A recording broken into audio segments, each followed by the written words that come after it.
This all went down about an hour ago and my wife is still crying in our bathroom with the door locked. Backstory, we had our son, now 11 months old, while my wife is in residency. She took a few weeks off before giving birth, and then went back to work a few months after. While I transitioned my hours to part-time so that I could stay at home and raise our son, my mom moved in with us shortly after the birth in order to help out, which allows me to get in a few hours of work per day and also not get swamped with taking care of the baby / housework. She's quite old-fashioned and would definitely not prefer this arrangement with me being a stay-at-home dad. But she hasn't said anything to either of us and has been a great help. For anyone unfamiliar with medical residency, it is brutal. My wife has just over a year left. Sometimes she comes and goes for 1 to 3 days and our son is asleep the whole time she's home, which has been happening more as his sleep schedule shifted to sleeping through the night. My mom and I make sure that when she's home and the baby is awake, my wife gets him 100%. I know it's been hard on her, but unfortunately it's just going to be this way for another year. The first big milestone she missed was him rolling over. When she got home, my mom pulled her over to the baby all excited. I thought she was going to tell her, but instead she says, "Julie, you came home right on time. He's been moving about as if he's going to roll over." They both stood there encouraging him, and right on cue he rolls. My wife was elated. She was so worried and guilty about not being there, and she took it as proof that she can still be a present mother while working. So we continued. I send texts over little things she misses through the day so that it's not completely unbelievable. But my wife has been present for every single big milestone. He coincidentally started crawling with her right there. His first words were in front of her, and he began standing, cruising, and walking when she happened to be home. The walking one was difficult. There was a tough 7-day stretch where she just wasn't home during the daytime when he was awake. And his walking went from teetering to walking a couple steps pretty confidently in that time. We put little beanbags in one of his pants pockets so he'd be wobbly and unbalanced, and it looked believable, since he fell after the first step like he was doing a week ago. Yes, it was mean to our poor son, but my wife's face was worth it. Today it all unraveled. So far he can just say mama, dada, and nana. Yesterday he started saying, "Bye, bye." My wife has today off and has been home all morning. My mom and I have been trying to get him to say, "Bye," all day without giving it away that we already know he can say, "Bye." Successfully got him to say, "Bye," to the ducks at the park, and we both gushed over his newest word the whole way home. My wife was using my phone to take pictures of him and began showing my mom at home while telling her about his newest word acquisition. She was swiping through my gallery and saw a video from yesterday and goes, "Oh, you never sent me this one." It was literally like a slow motion film happening in front of my eyes. I had taken the video of him yesterday waving, "Bye, bye." My wife isn't stupid, she figured the whole ruse out pretty much instantly. I've never seen her look so upset and heartbroken before. I couldn't say or do anything to comfort her. Now she's locked herself in the bathroom crying and won't come out. My newborn's pediatrician is always so crowded in terms of size of waiting room versus number of people waiting. It requires a certain amount of etiquette controlling your kid, because there are no toys, no play area, no real space for shenanigans. Enter lady with 4 kids, a newborn, 2 toddlers, and a kindergarten-aged kid, little girl in question here. She really should have brought an iPad or a second adult or something, because her kids were literally running around this space, yelling and screeching. The mom was oblivious to all of her kids except the newborn, who was quietly breastfeeding while mom was glued to her phone screen. Accordingly, other people were put in the awkward position of having to discipline her kids. Several people had previously tried to put her kids back in line for whatever issue, harassing their kids, being loud, whatever. Her kindergarten-aged daughter, who clearly had some kind of special needs, was absolutely enamored with my newborn and his stroller. She was asking me if she could push it around. No, she was getting super close to my newborn, stop, and was generally just being annoying. FFS at one point when I wasn't looking and was preoccupied with my own kid. She went digging in my diaper bag and throwing my stuff onto the chair and the floor. My newborn was really fussy because we were there for a sick visit and he wasn't feeling well. And I did not feel like entertaining some strange kid. I tried being polite about it. Sweetie, where's your mommy? Points to mom, ma'am. Points to kid. The lady would call her kid back, but the kid just kept coming back to me. Rinse and repeat. I told her she needed to stay with her mom.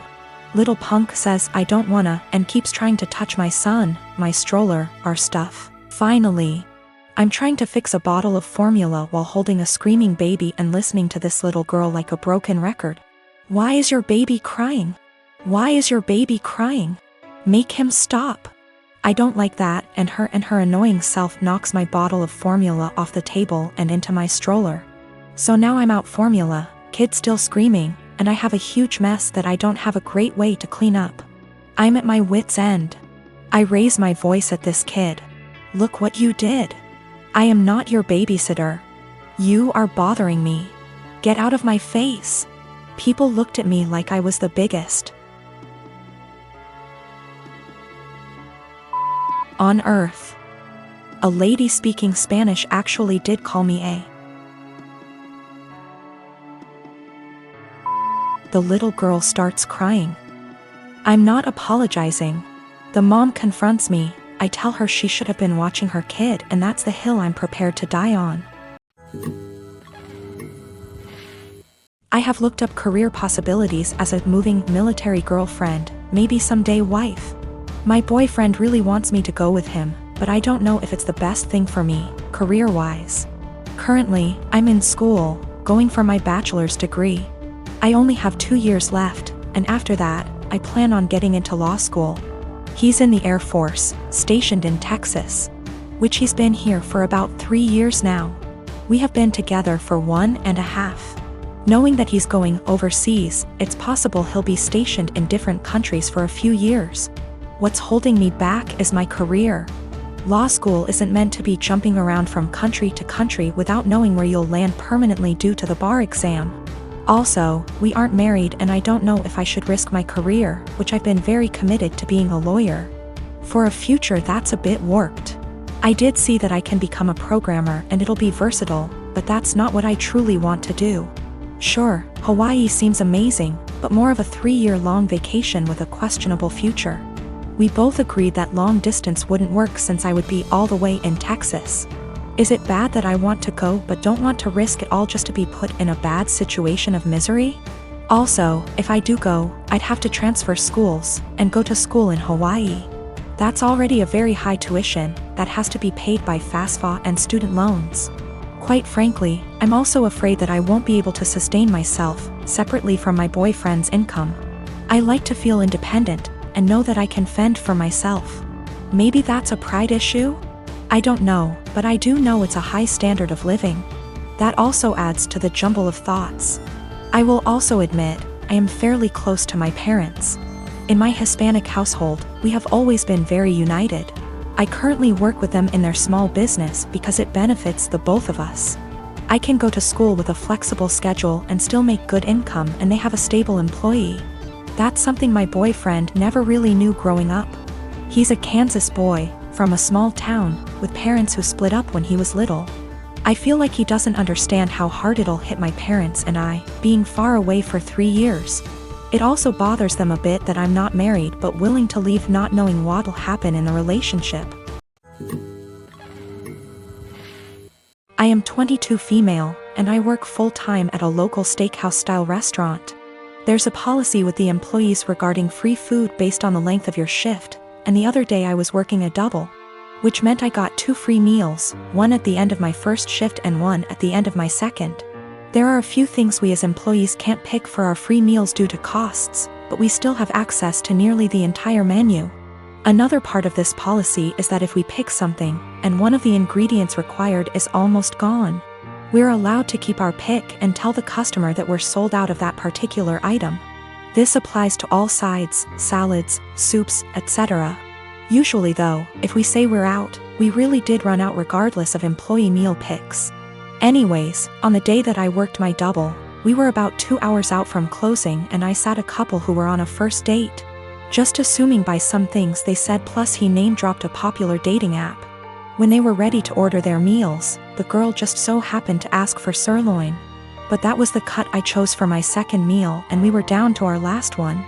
I apologized and told her that we were out, and the pouted and told me she would need another minute to decide. Her date shot me a dirty look and told me he needed more time now, too, so I went to check on my other tables. They seemed to be having a good date, laughing a lot and smiling.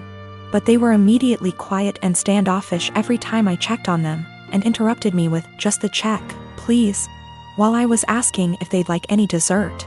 I brushed it off, as it's not the first time I've had a rude customer, and brought them their bill.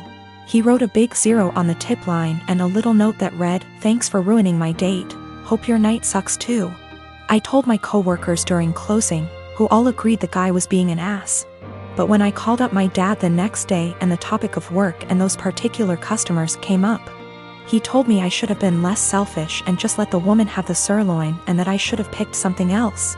He told me they didn't handle it very well, but that young lady had probably been looking forward to that steak. You knew you could have given it to her and you didn't. I'm honestly a little disappointed in you. That really hurt my feelings and I've been wondering if I was actually in the wrong. I don't believe it was a money thing. The guy ordered a pretty expensive seafood dish and the girl had one of our pricier cocktails. The sirloin is not our cheapest steak option. Yes, I'm aware that it's a weird policy. But it's our policy and my bosses encourage employee satisfaction so that we can ensure customer satisfaction. I do not eat steak for free every day I work there. I have it once every 1 to 2 weeks.